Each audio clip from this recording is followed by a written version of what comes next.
रूस और यूक्रेन के बीच युद्ध को एक तरफ विश्व युद्ध की आहट माना जा रहा है, तो वहीं यह सवाल भी उठ रहा है कि इस हमले के पीछे रूस की मंशा क्या है। सवाल यह भी है कि क्या अमेरिका का वर्चस्व खत्म हो चुका है। यह रिपोर्ट आप देखिए।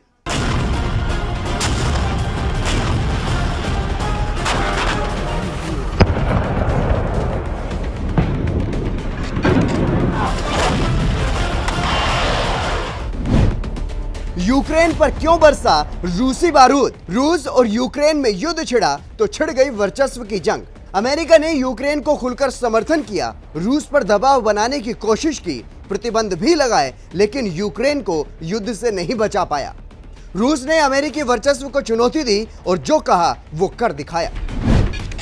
हमले के पीछे क्या है रूस की मंशा। रूस ने यूक्रेन पर हमला किया तो सवाल उठा कि पुतिन की इस हमले के पीछे मंशा क्या है। जानकारों की माने तो रूस ने एक तीर से एक नहीं बल्कि कई निशाने साधे हैं, क्योंकि यूक्रेन पहले रूस का ही हिस्सा रहा है और अब नाटो में शामिल होना चाहता है, जो रूस बिल्कुल भी नहीं चाहता कि यूक्रेन नाटो का सदस्य बने। इस हमले की दूसरी वजह नॉर्ड स्ट्रीम 2 पाइपलाइन को भी माना जा रहा है। रूस ने इस परियोजना पर अरबों डॉलर का खर्च किया।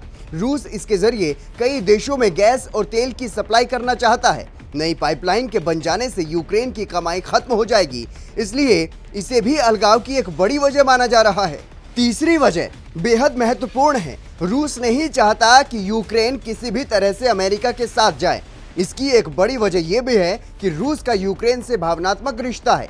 रूस की पहचान यूराल पर्वत श्रृंखला भी यूक्रेन से ही होकर गुजरती है। अमेरिका और रूस के बीच का विवाद भी सदियों पुराना है। क्या खत्म हो गया अमेरिकी वर्चस्व। एक तरफ जहां अमेरिका अपना वर्चस्व कायम रखना चाहता है, तो वहीं दूसरी तरफ रूस की शक्ति को नजरअंदाज नहीं किया जा सकता। रूस चाहता है उसका मान भी कायम रहे, लेकिन इन दोनों शक्तिशाली देशों के बीच यूक्रेन पिस रहा है। Bureau report R9 news.